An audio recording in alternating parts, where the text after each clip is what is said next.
신규 개통을 축하드립니다. 이건 또 뭐죠? 네, 지난 4일 부산에서 한 50대 남성이 근무 중에 의문의 문자를 받습니다. 본인의 이름으로 통장이 재발급되고 핸드폰이 신규 개통됐다 이런 내용의 문자를 받은 건데요. 이 남성 문자 받자마자 본인의 형을 떠올립니다.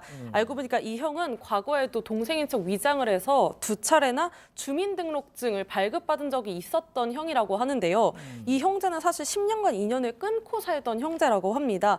하지만 이 친형 알고 보니 주민센터를 찾아서 동생 명의로 주민등록증을 발급을 하고 이를 사용해서 은행에서 현금을 빼려고 시도를 하고 휴대폰까지 개통을 했던 겁니다. 다행히 당시 동생은 해당 계좌에는 돈은 있지 않아서 금전적 피해는 입지 않았었다고 합니다. 자, 10년간 형제가 의절했다. 근데 휴대폰을 그냥 무단으로 저렇게 개통한 게 알고 봤더니 또 형이었다. 대강 어떤지 짐작은 가네요. 어떤 사이일지. 근데 이게 처음이 아니었다는 거죠. 네, 지난해 9월에도 이 피해자인 동생은 은행에서 문자를 받았습니다. 통장 분실 신고 해제 안내, 인감 분실 신고 해제 안내. 잃어버렸다고 신고를 했는데 이게 해제됐다는 겁니다. 말도 안 되는 상황이죠. 알고 보니까 이 형이 한 주민센터에 가서 자신의 사진을 넣어가지고 동생의 새 주민등록증을 발급받은 겁니다. 형제인데도요.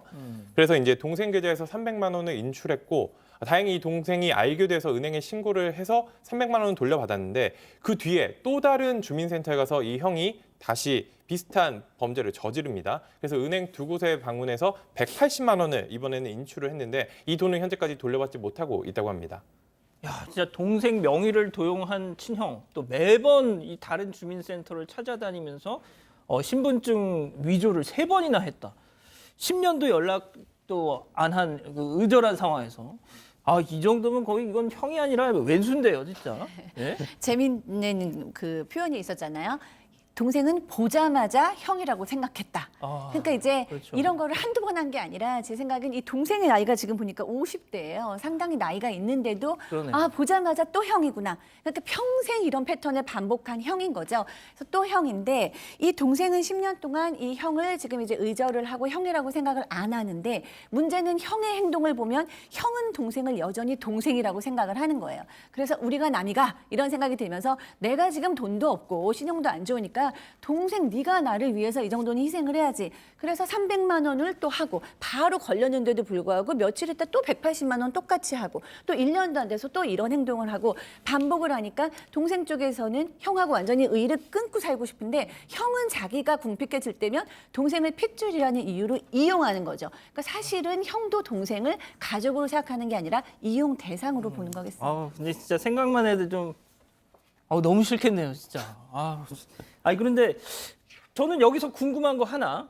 3번씩이나 신분증을 위조했다고 하는데 주민센터에서 말이죠. 다들 신분증 발급 받아보신 경험이 있으시겠지만 이 다 찍잖아요, 이거. 저 지문을 찍죠. 이거 근데 어떻게 그게 가능했을까? 일단 지난 4일 사건 같은 경우 지문을 찍으면 알 수 있었었는데 지문 검사에서 계속해서 오류가 났었습니다. 왜? 이 형의 지문이 조금 딱딱하고 건조한 탓에 무려 8차례나 지문 검사에서 오류가 났었다고 해요. 그래서 주민센터가 이제 다른 방법을 찾았었는데 먼저 형에게 사진이 부착된 신분증을 요구하자 친형은 이제 그 지난해 허위로 발급받은 임시 주민등록증을 제시했다고 합니다. 여기에 붙어있는 사진이 있었을 텐데요. 이 사진이 15년 전 사진이었다고 해요. 그러다 보니까 워낙 옛날 사진이다 보니까 동생과 비슷하고 그리고 또 친형제니까 좀 닮았었나 보네요. 닮아서 이 주민센터 측에서도 그냥 본인일 가능성이 높다고 생각을 했었고요. 또 이 친형에게 본인 확인을 위한 여러 질문을 던졌다고 합니다. 그런데 이 친형이 전혀 이제 막힘없이 해당 질문을 모두 다 외우고 술술 대답을 했기 때문에 이 친형이 혹은 이 동생이 아닐 거라고는 위조를 했을 거라고는 전혀 상상하지 못했다. 속을 수밖에 없었다. 이렇게 말했습니다. 자, 근데 다행히도 그 계좌에 돈이 없어서 금전적인 피해는 안 본 걸로 지금 알려지고 있는데 지난번에는 480만 원인가 이 정도가 인출됐다라고 하더라고요. 자, 그러면 여기서도 또 중요한 거. 은행은 또 왜 몰랐을까?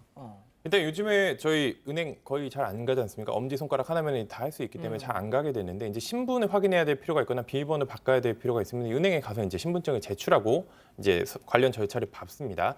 하지만 이제 이런 제도를 이용해서 신분증, 가짜 신분증, 위조된 신분증을 들고 잘못 발급받은 신분증을 들고 은행에 간 거죠. 그래서 현금을 인출할 시도를 했던 건데 은행 측에서는 이제 주민센터에서 발급한 이 주민등록 이거에 사진도 있고 정확히 이 서류가 있기 때문에 속을 수밖에 없었다 이런 입장입니다. 또 이제 임시 주민등록증을 발급받아서 이용했는데 이 담당 기관에 연락했을 때도 위조 여부를 확인했는데도 거기서도 이제 밝혀지지 않아서 어쩔 수 없었다 이렇게 밝혔습니다.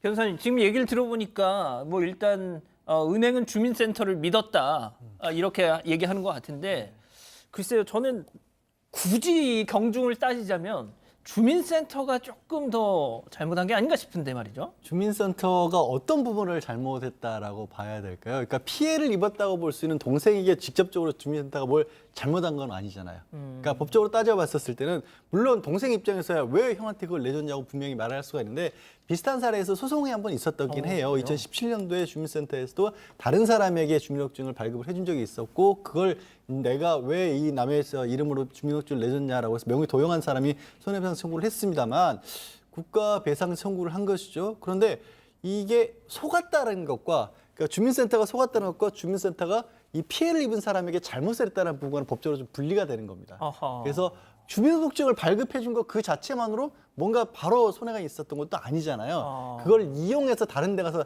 나쁜 짓을 한 사람이 또 문제이기 때문에 또 이 국가배상 책임은 법적으로는 없다라고 인정이 나온 바가 있습니다. 그럼 은행이 잘못한 건가요? 은행 같은 경우도 어떻게 보면 형사적으로까지 잘못했다고 보기는 어렵고요.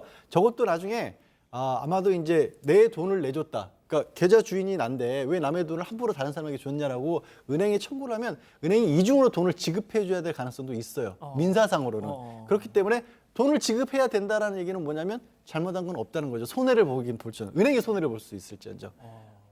좀 모호합니다. 그러네요. 예. 그렇군요. 자, 결국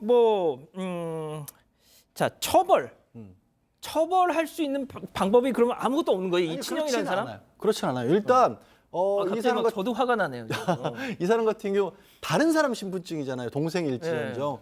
동생 신분증 이용했기 때문에 이 주민등록법상 타인 신분증의 부정사용죄가 있습니다.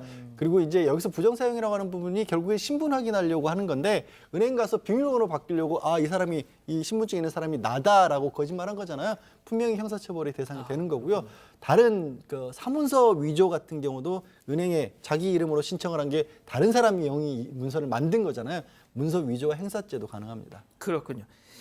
자, 소장님, 이제 뭐 자세한 집안 문제, 어떤 가족 간의 문제야 제3자가 얼마나 알겠습니까만은 회복이 불가능할 것 같아요, 이 형제는. 그죠?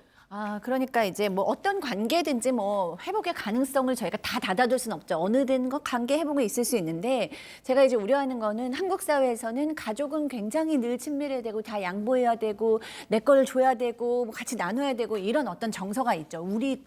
우리만의 정서. 그런데 사실은 이렇게 한 명이 너무나 많은 피해를 입어야 되고 희생자가 돼야 되는 상황에서 형제가 이제 화해해야지 좋게 지내야 되지 이렇게 계속해서 압박을 주는 거는 옳지 않거든요. 왜냐하면 가족일수록 어떻게 보면 더 경계선을 지키고 예의를 지키고 이래야 그 가족이 건강하지 이렇게 사실은 이 동생 같은 경우에는 적극적인 신고를 하지 않는 것만 해도 이렇게 반복적으로 피해를 입으면서도 형을 적극적으로 신고를 하지 않는 것만 해도 사실 본인의 도리는 다 하고 있는 거거든요. 이런 동생에게 그래도 형인데 네가 용서해야지, 네가 다 감수해야지 이렇게 얘기하는 것은 사실은 그 관계를 굉장히 순간은 좋게 하는 것 같지만 그 어떤 장기적 시선으로 보면 더 악화될 수도 있는 어떤 조언입니다.